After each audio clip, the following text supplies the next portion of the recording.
y'all's president, it was rumored to have been considering pardoning Diddy. I don't know. And then I heard that he decided not to, and he kind of pulled back away from it. And it made me think about just morals and people who, are vehemently on the side of Trump is trash. He's the worst. He is a demagogue. He's all these things. If for whatever reason, unbeknownst to me, God forbid, I was sentenced to X amount of years in prison for a crime, and for whatever reason, unbeknownst to me, y'all's president wanted to pardon me, it got me to thinking, like, would I allow him? Would I allow an orange monkey to pardon me? Orange monkey. And I don't know the answer. Do you, would you let him pardon you? Pure and unadulterated. Every week we got you waiting. Candiace and Michael.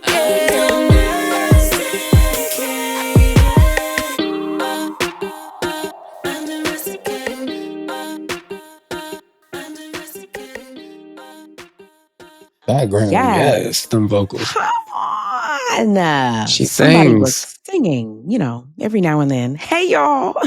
Hello. I am Michael. I'm Candiace. Welcome to Undomesticated. Episode 5. We are an actual podcast. Yes, we are. How are you, Candiace? I'm good. I'm alive. My back hurts, but No, my back hurts. I'm tired. I've been around the world and so You have been all around the world. You were in Vegas? I kept saying it was Vegas. It's Reno. I was in Reno. You were in Reno. Tahoe. My apologies to Reno. Yes. I know from Sister Act, there's 2 separate places and they have their own respect. So how shout was out to Reno? Dolores Ben Cartier. Reno was great. I was judging the Miss Teen USA pageant. Shout out to the new guard at Miss USA and Miss Teen USA. For those of you that are not in the pageant world, you won't give a damn about this. But it's a huge deal that after 5 years of changing hands and that mayhem and foolishness and just everything falling apart, there's a new CEO and a new team that is set to take the pageant back to its glory and beyond. And this was their inaugural pageant. And I got to be a judge. And also my hairline, Premier Hair Collection by Candiace Dillard, is a sponsor for the Miss and the Teen, the national winner. Yes, so double checks, double looks. We had a good little time. Yes. And then I went to Preston Mitchum, my darling, dear friend. You might know him from Summer House, Martha's Vineyard on Bravo. May they rest in peace. The show. The people are alive, but the show is dead. And Justice for Martha's Vineyard. Just justice for the Black people. But Preston married his beau, Donald, this weekend. So I literally got back from Reno Friday night and had to get up and put on a new eyebrow and go to the wedding in DC. She looked very pretty at the wedding. Congratulations, Preston and Donald. It looked really nice from Instagram. I realized mutuals. David John. Shout out to David Johns. David was there. It was so good to see him. Hey, Dave. I'm a huge David Johns fan. And all the advocacy that he does for the community. David is for the people. He is for the people and then some. And he's a helpful spirit. He wants to help at all times, everyone. I love David. Hey, David. And he's a huge supporter of our show. Yes, he is. Yes, he is. You all need to follow him. He does a great breakdown of Undomesticated. Teach the children. Because he teach the babies. Sorry, teach the babies. My bad. Yeah. That's late in the day. Teach the babies. Got his own podcast. Yes. Okay. How was your week? What you was doing? Not to bring it down, but this is not my month. Actually, today, today the show's airing. It will be 2 years since my mom passed away. I decided to try to go to be by the water. I need to take better advantage of being in LA. Yeah. It might be hot as hell though, and the winds, and LA don't catch on fire. Lord, pray it. So I might do something. I will figure it out. I'll probably be at the beach. I'm gonna try to do things that my mom liked, but also I just think whatever will give me kind of a sense of calm. Yeah. Well, yeah. So that's where I'm at. Over the weekend, though, I mostly kind of just chilled, worked out, and was thinking about what I wanted to do. Like I did most of my heavy work, including this like today, and then kind of just for the rest of the week. I really want to think more about what I want the next 2 years to look like. I'm gonna be living with the grief all the time. I don't want to kind of belabor this point, but for me, it was just like my mom died not long after my book came out, and literally after the funeral, I went back to read a book out loud where I was foreshadowing her death. Then I was working on an adaptation of my first book, which at the time, up until recently, was at FX, but I was also writing about the loss of my mom. That wasn't initially what happened, but for creative reasons at the time, that was encouraged. So I've been not only trying to process the grief, but like living and working in the grief, because so much of my work is rooted in me and my experiences. So it's been a lot of thinking about death, but probably not always in the best ways, if that makes sense. So I'm thinking more about just this will always be a difficult day. October will just be difficult for the rest of my life, but how do I bring more light to the situation? So that's kind of what I'm trying to spend the rest of the week doing, and reconnecting with myself and my purpose. My sister actually reminded me, my sister makes sure that she watches on YouTube. But she reminded me, like, my mom would be so, she'd get a kick out of this. She would get a kick out of us. So this is actually really nice. Yeah. So I'm really glad to be doing this. I've said that before, but this is actually giving me something, kind of rediscover my voice and myself in a different way. So yes, heavy days, but we all right. We gonna make it. Listen, who was it? I came across a post. It was Anderson Cooper and Colbert. And Colbert, a lot of comedians are like often like really like deep, like sort of like tragic people, which is why they can like pull the comedy out. Colbert is like a very just like emotive person to be a comedian. And I don't know, have you seen this where I think Anderson was interviewing Colbert, and he said something, and I'm going to get it wrong, about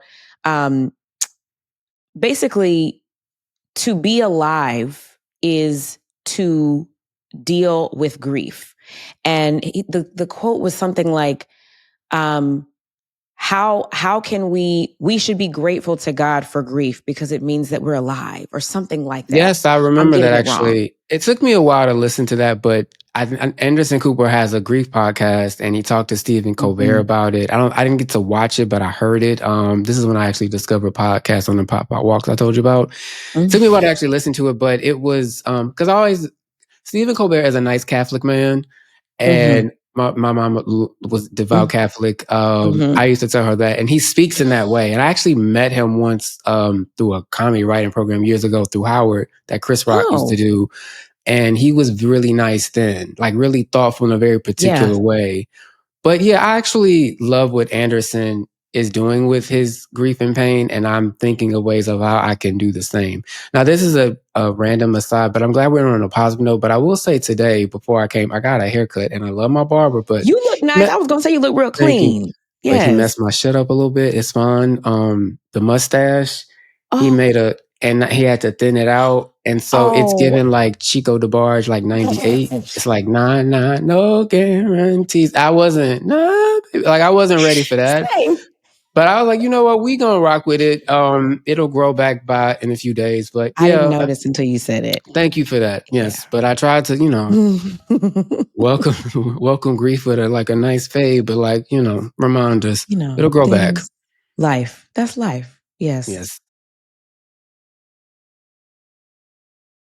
Now, what might not grow back is my love for Puffy, because that's over. Well, I saw something recently about him. If he serves all of his time, he'll be out in like May of 2028. Yeah. He was sentenced to like 50 months. I think it's right after Cinco de Mayo, May 8th or something. Yeah, right. Okay, yes. That's is that appropriate, or is that I just randomly thought of Daily on Tequila, and which he don't own anymore, actually. So yeah, whatever. well, they all let him go. They all let him go because. Now, do we think he'll be there that long? I don't.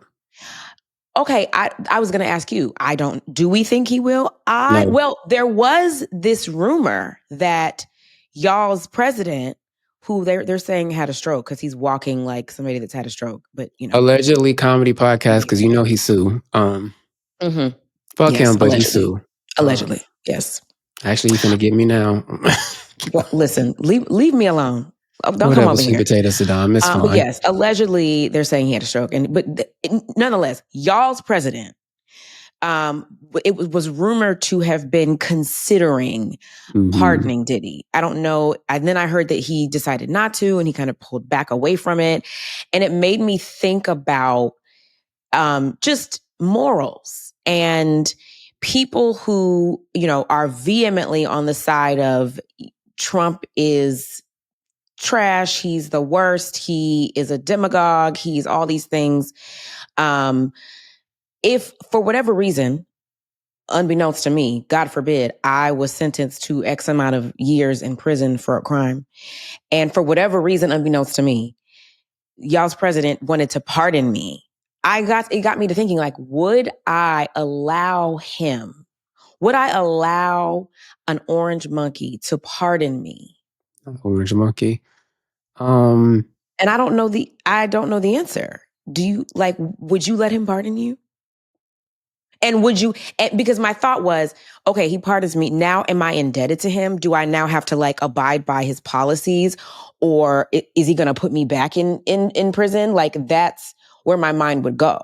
No, you know how I get out. Oh, just to back, you know what? He does have that stroke face. I don't know what happened, but it's a little face, slurry. It's his gait. It's the way he's walking. It's all straight up. We are lucky he's not 20 years younger because that dictatorship might really last a lot longer. But so I remember initially reading TMZ reported, and they said they stand by the reporting that he could have been his sentence at least could have been commutated by last week.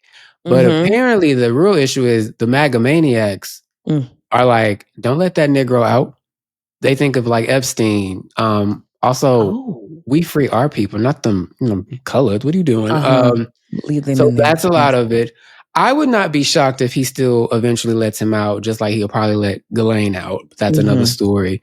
To answer your question, though, I mean, okay, if I don't have, it depends on what the deal is. Because with him, it's allegedly they have a pardon selling scheme. I mean, he just let out the guy, the crypto man, who just so happens to also, he got locked up because there was some terrorist ties to his crypto or something like that. But yes, and but because they let him out, he got pardoned. So he was already out, let him out, but then they cleared his pardon. I mean, they pardoned him so he could basically go back to business. As he and his family makes billions upon billions more through crypto. So that's the scam. Now, if it's I had to pay to play, which allegedly is illegal, sure, Trump, get me out. If I have to campaign for him, no. No. If I have to just take a picture with him and do the thumbs up and look really sad like Kodak and Lil Wayne, I probably would hate myself, but I don't want to be in prison. So I don't know. I mean, I don't know. Prison ain't good. Prison is not good. We don't want to be in prison, but also don't commit crimes. But I mean, if you were already there, I mean, that is if I was there for whatever, like I said, reasons unbeknownst to me, I don't know what would need to happen for me to go to prison, but people that we would expect to not be in prison are going to prison every day. So there's that. I don't know, but I would like to know what the people think. If would you, and this only applies if you are a Trump detractor. If you're tattooing MAGA on your ass cheek, don't respond. We're not talking to you. We're talking to people who are alive and who value democracy and just, general freedom. Would you take a pardon from Trump? I'd like to know. Let us know in the comments. But Puffy probably, I still think he's going to get one because he's been shooting for one since before the verdict I had read.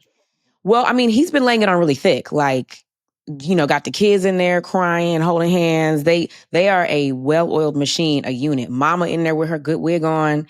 So it's possible. I would just say people like Puffy make me want to believe in hell. And I am deeply sorry to all of the women in particular who look at this entire situation, whether or not, because his sentence isn't that long, relatively speaking, to what the long list of crimes and allegations. I feel sorry for a lot of the pain that this gives because it ultimately reminds you how much abusers get away with stuff. Because what is the great unifier in all of this? There's an old interview with Trump where he references, yeah, I'm cool. Essentially, I'm paraphrasing. Yeah, I'm cool with the blacks, and mentions Russell Simmons and Puffy. I've seen that. Yeah. And that is the great unifier with a lot of that magnet of men that go MAGA. I wouldn't be surprised if you saw a shimmy, a puff, some shimmy in 2028 for his third term. God help us.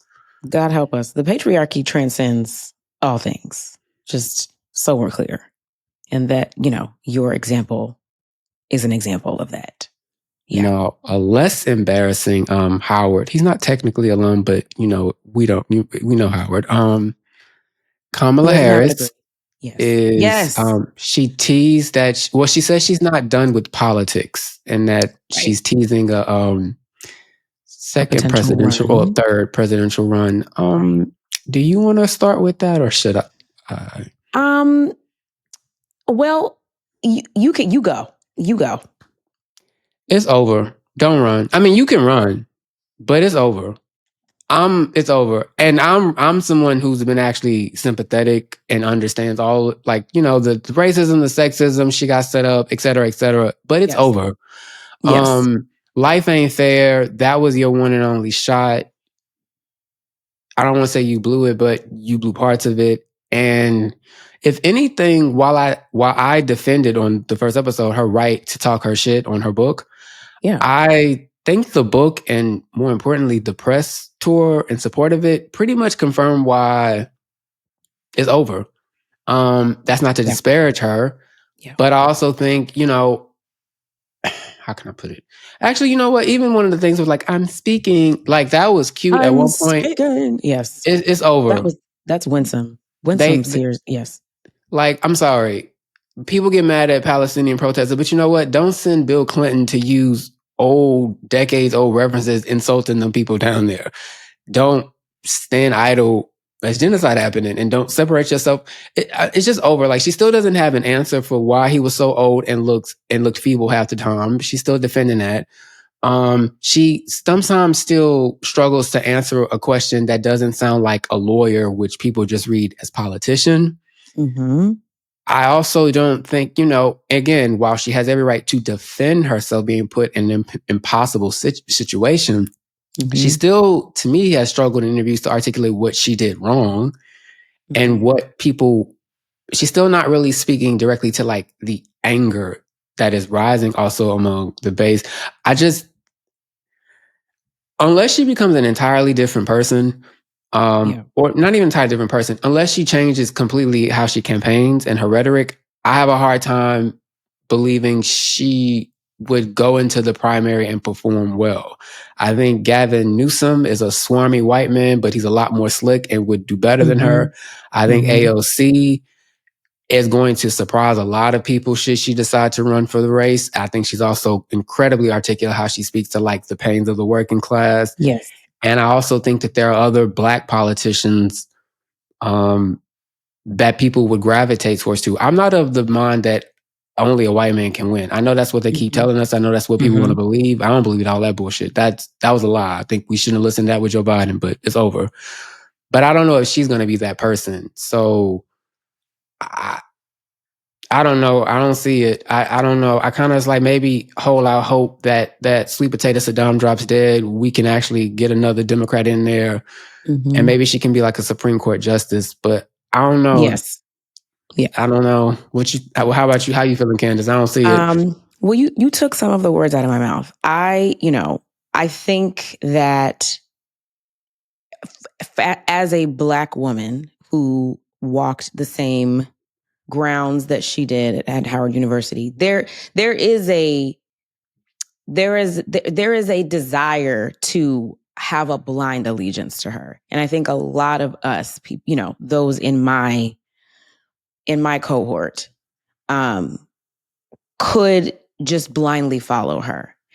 And, I'll be honest and admit that when Biden dropped out and she gave that first speech, I was fired up for her really for probably the first time. And then we were all on those, Black women for Kamala, gay men for Kamala, farmers for Kamala, wig wearers for Kamala. There were all of these calls, and the Black women one was like, it was like 60,000 people. I was in bed on this thing in my bonnet, like crying, just in excitement for her. But I also believe that even if I thought that she did have a chance, I do feel like she tanked her chances, and she knows that she tanked her chances when she put pen to paper, when she started writing that book. She basically cussed them all out. Right. She cleared desks as she was leaving. And I'm not mad at her for doing that, because I think that's everyone's dream. Like, as you are being, carted out of the building, that's everybody's dream to be like, well, fuck y'all too. And I'm taking this plant with me when I go. Like, that's what we all want to do. Do you know that she said in another interview that she called Joe Biden, he sent her the voicemail? I'm paraphrasing that, but like recently, since she said something, he sent her the voicemail.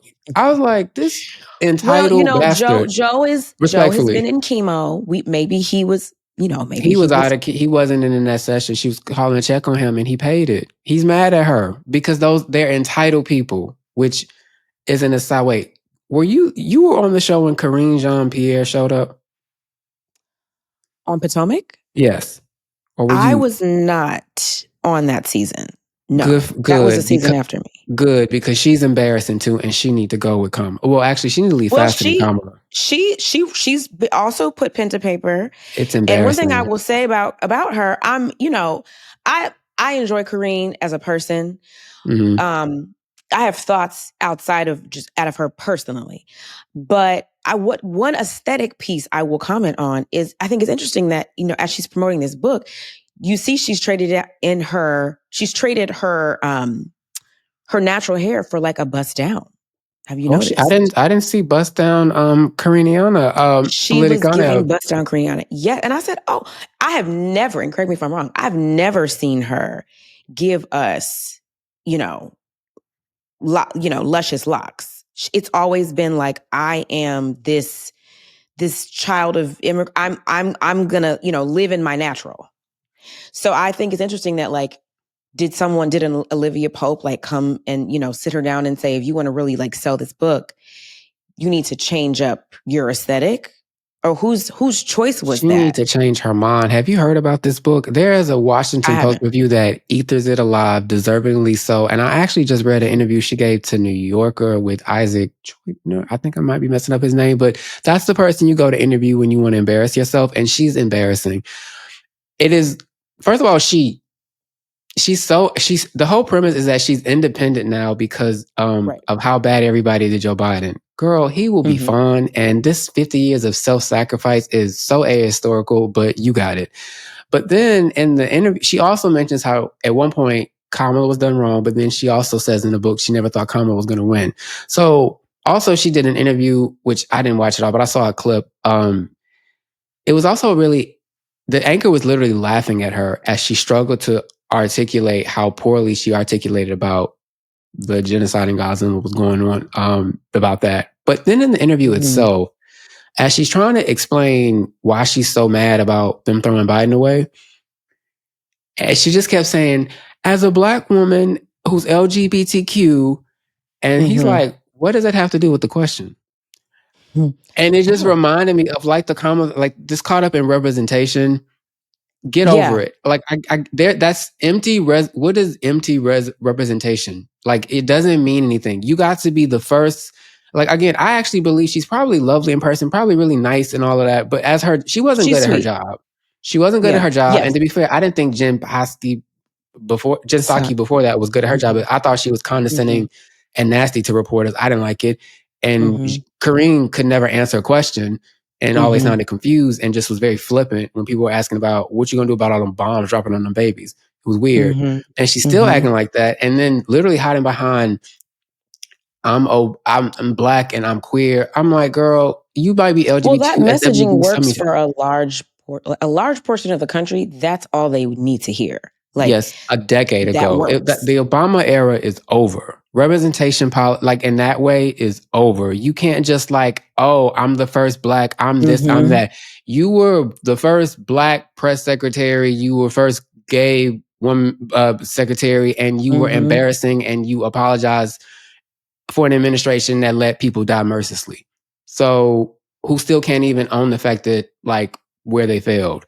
And you can't even articulate a complete thought about why exactly you're so angry other than I'm black and LGBTQ, as if that's supposed to scare white people away from challenging you. And that's just like it just reminds me I didn't mean to bring it up from like Kamala, like there's a lot of years building up to people want more than just to see somebody that looks like them, telling them the same bullshit as the people before them. Like it's late. Get over it. That's how I feel about Kamala. And it's hard to say because Black women are criticized enough, and we are, held to a different standard enough. We have to be twice as good as we know, blah, blah, blah. We know all of that. But if I'm being honest, and that's where I would start, is she can talk. She's a great talker, but what does she say? What is she saying to us? And there is a big difference, because sometimes when she's speaking, I feel like and you said this she's giving a TED talk, but where there's no clarity in what she's saying. And we really don't know what she stands on. We don't know what her real beliefs are. And it's more so just like, this is not what I'm standing on, but what I'm standing next to, if that makes any sense. And her messaging to me has always felt generic. And it's like the political version of like beige. Like people call me a sad beige mom, which I own with pride. Okay, kiss my ass. Wait, but like you can't be beige in politics. Oh yes, I get it now. I was like sad beige mom. Yeah, no, like that's the thing. Yes, it's sad beige moms are just moms that like don't embrace color. Like I'm not. You can have your toys in my living room, but they're gonna match the decor in my living room. You're not going to have green and purple and yellow and red toys. They're going to be a shade of taupe, and that's okay. And there's a whole like cohort of people that like scoff at us and like turn their noses up at us because how dare you deprive your child of color? No, you have to fit into my life. But I digress. I can be a sad beige mom. You can't be a sad beige politician. Like I need you to exude leadership. And not trying to offend anyone all the time is not leadership to me. And like she's more interested in like giving us poetry when what we're asking for is policy. What we're asking for is like something that is relatable and understandable and digestible, but believable. And I don't feel like she has given us that. And then I hope this, I don't want this part to go viral, but I'm going to say it anyway. There was an event where myself and my husband were in attendance. It was for the Congressional Black Caucus Political Action Committee. I used to be an ambassador for the CBC PAC. And we were at this event. It was a fundraiser. And this is back when, this was when she was running for president, prior to the Biden of it all. And she dropped in as a surprise. And she was like walking through the crowd, and it's like, oh, Kamala's here. And I had not yet met her. So I was, excited to see this Howard woman, this Black woman who, mirrors me and understands me and is going to make history as the first Black blah, blah, blah. And I walked up to her. She walked over to us and she stuck out her hand, and I said, "Oh, it is so nice to meet you." And I shook her hand. Now, I was raised to shake a hand. I know where you're going with this. Yep. I actually take great offense to limp dick handshakes. Like, I don't like you if your handshake is not firm. I went in to shake her hand, and I squeezed, because that's a respectable handshake, is a firm handshake. And then especially as a woman, as a Black woman. I was going to say, this is classic Black. You doing classic Black. I got to let y'all know off rip, like from the jump, that I'm about my business. Here, you can get this firm handshake. She recoiled. Like, she goes, "Ouch." And she pulled her hand. She said, "Ouch." She said, "Ouch." She pulled her hand back, and I guess I don't know if I squeezed one of her rings. I don't know what I did. Y'all can't see me. My eyes rolled all the way to the back of my head. Let me tell you what was said. So that she went like this. I was like, "Oh, nice to meet you." And she keeps walking. Literally, Kim, me and Chris looked at each other, and in unison, we said, "She can't be president. Like, you can't take it." We're talking about handshakes. And that always stuck in my mind. And it's not an end all be all of anything, right? But those are the nuances that like put you in the mind frame of, this is someone who I see as presidential, and this is someone who I question.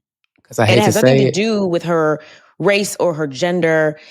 It's if a white man did that, Trump, I would say, honestly, Trump would have. That's a Trump move. Yes, he would have. Honestly, Trump would have shook your hand and probably put his arm around you. And even if he might have said "bedwench" or call us monkeys or something afterwards, well, actually, he might. Well, somebody around him certainly wouldn't. He would just like, "Ha ha." Yes. I think he would have actually engaged with you more, because when you see him on the stump, especially 2016, even 2020. Even with the Black people he knew that didn't like him at those fast food restaurants, he was in their faces and actually got some of them to laugh, because evil can be funny sometimes, even if you don't like them. He's still a TV guy at the end of the day. And honestly, this speaks to what, no shade, Kamala, but when you didn't win, and that night at Howard, you didn't go tell them people. Me. You didn't say, "Thank y'all for coming. Lately. I'm sorry, we don't know." I was so that broke my heart. I was so disappointed.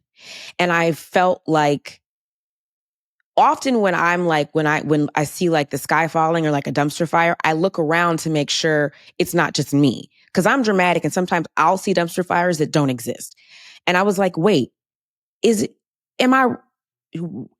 she supposed to come out? Like, what was the protocol?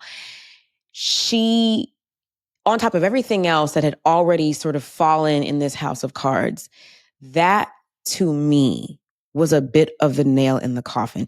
You have conjured up and corralled and infused with all kinds of new aged hope these young Black students on the campus of your alma mater. They have showed up and stood out here in this weather for you, and you couldn't muster even to come out and say, we've had candidates come out and say, "It ain't over till the fat lady sings, but I want to thank y'all for being here." She could have said something. And it makes me so upset. I'm so upset still, just disappointed still that was her chosen course of action there. What were you thinking? Yeah, this ain't sounding great for her in primary. We're supposed to be the excited people. Like, honestly, I really, like, good luck. But you know what? She has every right to write her own story. If she want to run again, hopefully she'll take notes from this, or somebody from Howard that know her listening. We trying to help. Yes, shake somebody's hands. And while I'm at it, stop telling Obama to just mention Pookie every 4 years. That don't help either. That's insulting. I told y'all about that. But I'm gonna leave it alone. Leave it alone. No, and I honestly, I saw the clip of the BBC interview that she did with the woman. Oh, that was bad. The interviewer tried the fuck out of her. I almost British press don't play. Americans need to be like that. They are an otherworldly savage, truly. I don't really too much care for them because of the way they did Meghan Markle, but that's a different story. That woman, when she said, what did she say? She was like, are you going to run again? And Kamala's like, I might, maybe, you never know. And she's like, well, the polls say that your chances, that Dwayne "The Rock" Johnson has a better chance of winning the presidency than you. I'm sure he does. That's a quote. I'm sure he does. I'm sure he does. Oh, no. And, I mean, he's serious about running. The Rock? Oh, no. He really is. He's seriously thought about running. He's been, I'm not to cut you off, but Americans have been seriously thinking about him being president for years. And 3 years ago, he did some Hollywood Report. He was promoting one of his movies. He did polling. Because Will Smith once upon a time wanted to run for president, like when he was at his peak. Yeah. No, The Rock actually might still try to run for politics. The Rock is believable. More so than Will, I would say. But I'm sorry, they told her The Rock has a better chance. How did she respond? Because I bet she didn't respond. It wasn't a smile on her face. She with the shits. She gave her standard Kamala plastered smile. I'd rather she said what they all say. If I listened to polls, I wouldn't be here today. I wouldn't have had any office. And fine. That's a fine answer. It's a fine media trained answer. It was fine. And it is true to an extent. As a former campaign survivor, okay, I'm not a campaign worker, I'm a survivor. We were told and taught, and it was beaten into us to not allow the polls to dictate how we moved day to day, because polls don't vote, people do, is what what my regional director would say to us. That's and fair, there's but they truth didn't to vote for that. her. There's truth they to didn't that. vote for her, though. She had some good polling. They told her why they didn't like her. She didn't listen. Yeah. And we know why. We know why she's not as likable as she could be. And again, I say this as someone who wants her to win. I want to root for the first Black woman president. I want that. And what a dream, what a historic moment it would be on so many fronts. Least of all, that she's a Howard sister, but that's like small piece to the puzzle. But it has to make sense. It has to make sense. And I don't see yet, policy wise, messaging wise, so many different bullet points. I don't see it yet. But I also don't believe that she wants to run. I think that she was playing with us so that we could spend 20 minutes talking about it on Undomesticated and, elsewhere. She knows when she wrote that book, she knew when she put that pen to that paper, she was sending up her presidential hopes into the abyss. She knew. I want to believe that, but I don't know. Her instincts sometimes to me a little off. She might not know that. Yeah, they're that off, Michael, that she would write a whole ass book and then traipse about the country for 60 days and 60 nights talking about the book. Candiace, this is the same person that said, I wouldn't do anything different than Joe Biden when the whole country was like, girl, we hungry and we broke. So I don't know. And again, if she does run, I'm not bullshitting. Kamala, look at Dr. Heavenly's run for Congress. Actually, look at her Married to Medicine episodes. You see her and tap into that energy, because that is the type of stuff people want. I'm telling you. Okay. She has to be who she's going to be. Be yourself. Kamala is not Heavenly. And Heavenly has an advantage because she has rolled around in the gutter enough that it makes her likable and it makes her human, more so perhaps than a Kamala. Kamala dated Montel Williams. She got it in her. She can talk something. We know she has it. But there's no question. Only thing I mean about Dr. Heavenly is speak bluntly. Say what you actually think. Your facial expressions are very animated. The swoop bangs. She got the best press in the game. I think she could still do wonderful things, but it's going to start with a declarative statement and stop speaking like a lawyer. Speak like the dentist that cusses people out on TV, that if the Supreme Court don't, gut her district, I think she could be in Congress and probably will get a lot more popular. I'm very intrigued by that run. Yeah. I don't say this pejoratively, but and I'll end it on this. Marjorie Taylor Greene doesn't know anything, but is nothing. She doesn't know her name. But is actually doing a very good job right now setting up her future, at least presidential run, or she'll run with Tucker Carlson. But yeah. Oh, God. Yeah, she's coming. How long is I've been seeing a lot of talking points of her like putting quite the chasm between her and she's very shrewd. She again, I'm not complimenting her because I don't like her either, but very astute political observations, a lot more shrewder than people think. Not unlike Donald Trump, might not be the sharpest person in the world, but actually is there's a evil genius to their politics. Kamala don't got none of that, and she's smarter than them. Womp, let me stop before the Kamalians jump me. And again, we say this with love. I say this with love. I say this as someone who wants her to win. I would love to see her win, but it has to make sense. And it goes beyond like, you know, are we ready for this, ready for that? Because I mean, let's be clear. We hate in this country, we hate Black women more than anybody else. Like more than the bum on the street, we hate a Black woman. So that does play a role, that plays a part, because a Black man will get in the White House before a Black woman. We hate women because, you know, the Hillary of it all, but we despise a Black woman. And that does not help her. But it also doesn't help you to help yourself that your messaging does not speak to enough of the base to make up for the fact that everybody hates Black women. Candiace, this is going to be quite a segue since you said everybody hates Black women, but we're going to revisit the Braxtons because we have a audio clip for you to listen to. Oh, we have a clip. Yes, we getting clip. We starting to do clips. We coming in. Production. Yes, can you play the clip, Miguel? Thank you. Yes. Who gave the man my address? I'm not expecting y'all to really give a about me. Do not get the link. Oh, bitch. Dirty low-down ass bitch. Oh, you're such a liar. Such a liar. Man, he said he You know that's a lie. I swear to God. That's a lie. Which God are you talking to?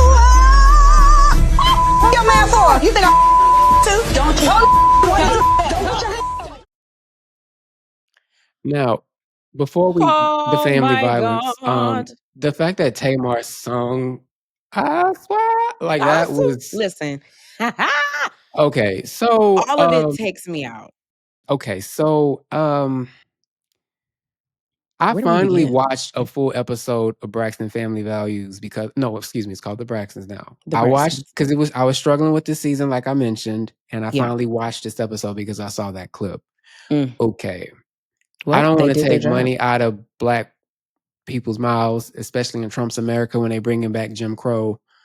But I do worry that they've reached a point of no return. Now, I will say in the same episodes, Tamar Braxton did say something and they filmed her interview with T.S. Madison. We love T.S. Madison on her podcast. Hey, T.S. Love you, Maddie. And she said at one point, well, we are human trying to find ourselves. When she's talking about the public going after them, which I respect. And then she added, and we are still, you know how she is, the only Black long-running show, period. And then the confessional, she went, a century, that's the name of it. She meant decade. They corrected her, but I just had to point out because that was hilarious. That's okay. Now, I, much like the Corinne thing, the Kamala, like how I mentioned about representation, people's on that. While I do think that is something to be proud of and to celebrate, I do at the same time, again, I don't want to take money out of, their pockets, but representation has value and their contributions can't be denied. And it's great that they are the longest running Black family on show. It's been a decade. But if that's what we're getting now as entertainment, and all, you're on, like, the shows are about conflict and resolution. they're marred in conflict in a way I don't know if you can pull back from it. And it makes it even worse. There are other scenes where Tawanda is saying, Tamar didn't want to come to my bridal shower, and then they're showing Tamar with footage like, actually, y'all told me she didn't want me to come, and so it's like, and again, I don't begrudge. Clearly, the family went to the show, the network production with issues. Right. My worry, though, is this whole production. You're giving your lives and putting in the hands of people who are making entertainment out of your pain, essentially. And y'all have reached a point where y'all redid the show in earnest to honor Tracy. And frankly, because Tracy knew that's probably how y'all would get together. The only way to get y'all to get is to film. But if that's what we're watching, should we be watching still? Should it stop? I don't want them to stop. Clearly they, and in a lot of ways, again, this might be the only time to get together, but right. You fucking Tony, man, you fucking with a heavyweight and da-da-da. I mean, apparently Tony and Tamar are fine because Tamar was at the Versus, wiping sweat off of Birdman and pulling the mic away from him before he said anything else too hot for the No Limit side. So at least Tony and Tamar are cool, but she didn't seem cool with her other sisters. And one more thing, it's just there was a when Tawanda said that about fucking thing, there was like a smirk in Trina's face where she seemed to kind of revel in the, I don't know, maybe I could be off, but she seemed to revel in like the pouncing of her. Yeah. And if it's like that, I shouldn't be seeing that. Do you know what I mean? Like every family got drama, but I'm not stopping it to the networks like that. Yeah. I haven't watched the full episode yet, but I've watched the clip a few times. I'm also familiar with their brand of family nonsense. And I think, like you said, all families have drama. We all have the toxic sibling, cousin. We all have, family nonsense that goes on that, like we were saying in previous episodes, we don't always talk about, but it goes on.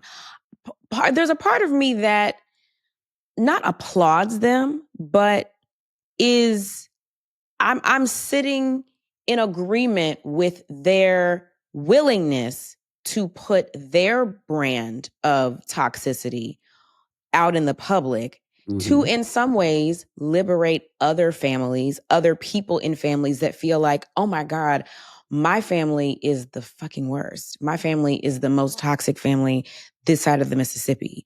And I hate these people. And I can't believe I came from these people because, how could I have come from this, this mother or this sister? Like, why are these my siblings? I want nothing to do with them. I feel like in a lot of ways that can be a lonely place when you are, quote unquote, the normal one in a seemingly toxic circus of a family.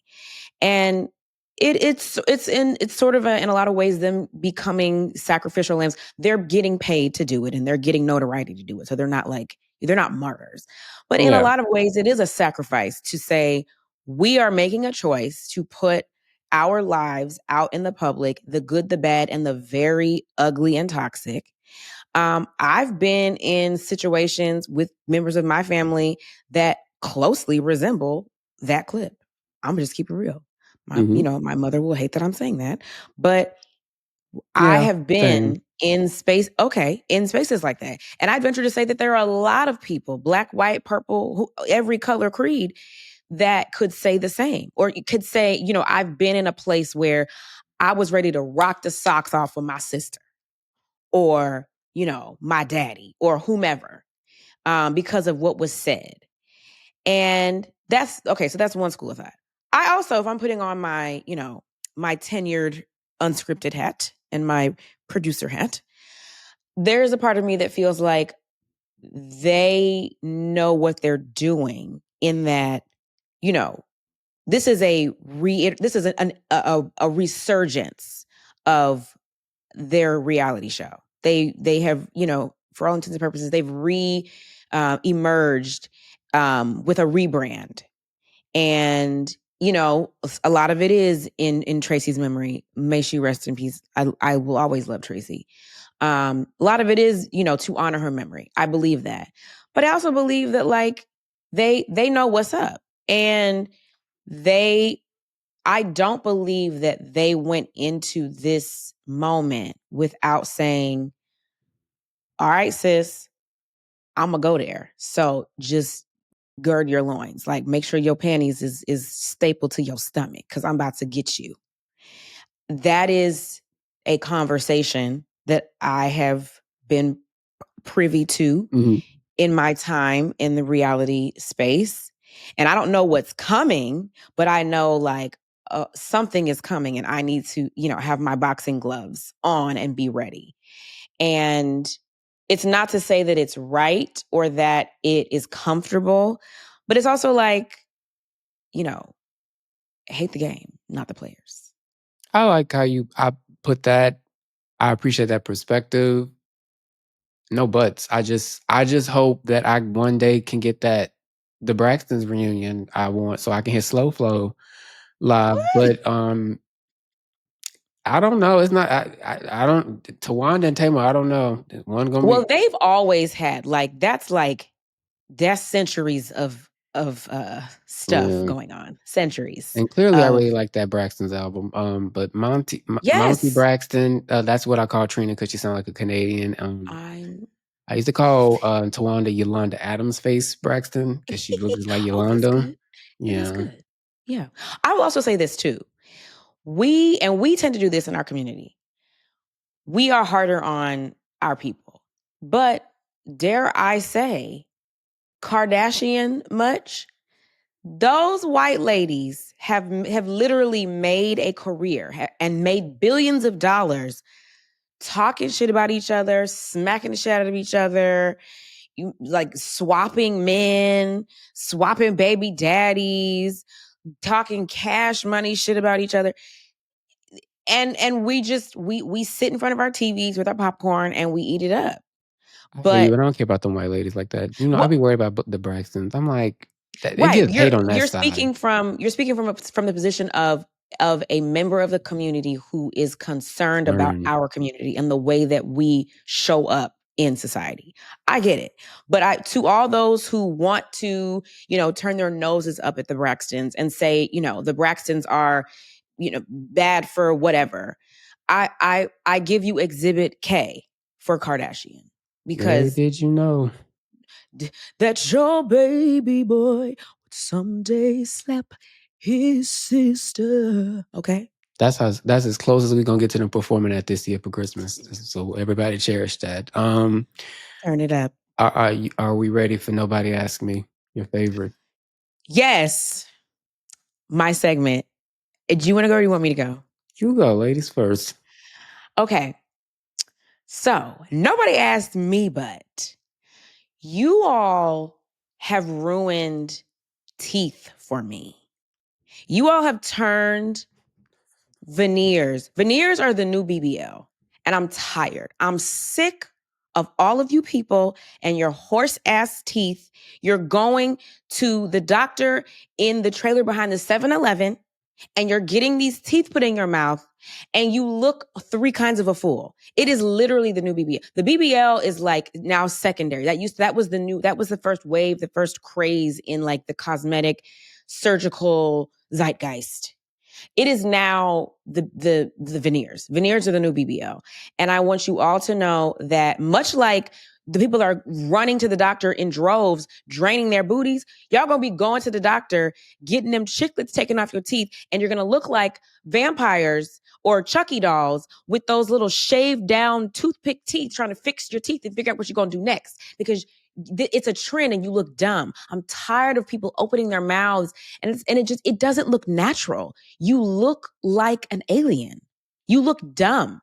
And it's really, I don't see, are white people getting veneers like this? I feel like it's our people. It's our community that is going to Columbia or going, off of Candler Road to the 7-Eleven, behind the 7-Eleven in Atlanta and getting these teeth done. Go. No, go ahead. No, finish off. I'm sorry. No, that's just, I want you to stop. Stop in your tracks. Go home and, Invisalign much, braces maybe, or just live with the gang signs that God gave you. Like, leave them alone. Candiace, to be clear, as somebody got to Leave her hammer them alone. back into place, you know, it can mess with your heart after a certain age. But You can't play it with gives you that. character. You know what? It is honestly, it's America's dental system, much like its healthcare system, being a failure and Black people being disproportionately impacted. So the pressures to have pretty teeth sends them to, I don't know, an old The Kmart that's 7-Eleven been on Candler turned. Road Yes. And in so, Atlanta. I don't know, dental care for all, Medicare for all, Yes. Medicare for nice all. teeth for all. Yes, hashtag that. Kamala run on that and literacy, but Listen, okay. you would get far. I'd give you 2 votes if I had them. If that was your campaign message. Sell teeth and reading, you might get somewhere. Yes. Okay. Nobody asked me. I'm gonna read it short and sweet because it's old now. But the whole Southern fried rice fiasco. Okay, Oh, yes. niggas. All right. And I just wanted to Come to start the with front. niggas because I was so distressed. First of all, I actually like on one end that it somehow managed to unite both the Asian and Black community to go together and be like, what the fuck? Yeah. Number one, much like Karine Jean-Pierre, this is Obama era shit. And from my understanding, the show came from 10 years ago. And I don't want to, I don't want to shit on young Black creatives who were lucky enough and fortunate enough to be able to put together a production and work on a production and get a job in this economy and in this industry at a hard time. I understand all that. However, Black people, Black creators in LA specifically, lend me your ears. Niggas don't owe you support just because the shit is Black, especially if the shit is Black, stupid, and insulting. It was called Southern fried rice, but as some, the Blacks on Twitter pointed out, like, it's supposed to be about a Korean girl, but rice is Chinese. That ain't got nothing to do with the other. Then if you're going to create some weird shit that people don't understand, delete your tweets fetishizing Asians. I have never understood this because I think she deleted her tweet now. God bless her. Okay. But like, I have never lost sight of the fact that people can see what the fuck I say on the internet. Why don't we? What? Yeah. Okay, I'll leave the tweets alone because some of them from like 15 years ago, so people make mistakes. But bottom line, Black creatives, being Black alone does not absolve you from criticism. It does not get you blind allegiance. It doesn't mean anybody owes you anything. And a lot of y'all took Issa Rae's "I'm rooting for everybody Black" out of context. She was at an award show talking about Black people getting nominated. In conclusion, I'm rooting for everybody Black, but you can't give me bullshit and accept to like it. And sometimes when people are criticizing you, it's because they want you to be better, not because they just are hating. So throw that rice away. Good luck. Well, we also have to bless. give the disclaimer that we love you, Keke Palmer. Oh, I do. We do love Keke Palmer. We love her, and we want her to win. We want her to thrive and survive. And she said to give it a chance. She wasn't really nasty about it. So. No, she wasn't. Yeah, I'm willing to, give it a watch and see what is it giving. I do feel like it being yes. But I do feel like because the woman who wrote the script, I'm forgetting her name. Forgive me, I'm forgetting this Black woman's name. But the fact that the story about this Asian woman attending an HBCU was coming from the lens of a Black woman is, I think, where people are getting lost. If this was like based on a true story, if this was based on, some, what's that? It's old Asian woman. It's a book. Oh, it's based on a book. There's a book from, I forgot her name, so forgive me, but there's a book about a similar experience. She was adopted by Black people, went to a Black school. I think it's called Soul on something. I'm messing it up, but essentially she's talking about her affinity for Black culture. But the reason why, it's a Black woman write about an Asian experience, but this is the Black woman I was talking about who just deleted her Twitter because they found old tweets, multiple tweets, talking about how she wanted Asian friends and fetishizing Asian people. It's just like, y'all, go to therapy, work out other stuff, stop working it out through your art. And also, again, if you're going to put some shit out there like that, you also have to be willing to take the criticism. People do not owe you things. There are too many Black creatives, particularly in LA, that think just because they're Black, that means that they're absolved of any criticism and that they deserve blind allegiance. Life don't work that way. And more often than not, a lot of these very Black people don't even love all Black people, and you can tell through their work and their actions. So again, I want Black people to have jobs, but don't, again, give me bullshit and expect me to like it. It don't work that way. Be better. Jim Crow coming back. Everybody got to step up. Everybody got to step up.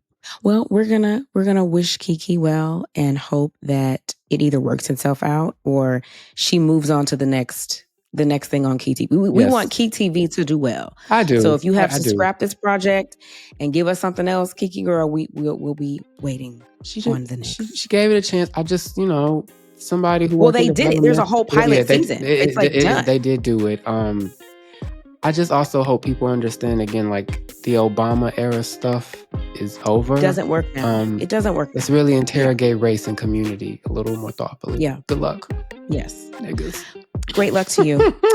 Well, as an aside, because I'm going to always hawk my products. You can get these Not Today crew necks on CandiaceDillard.com.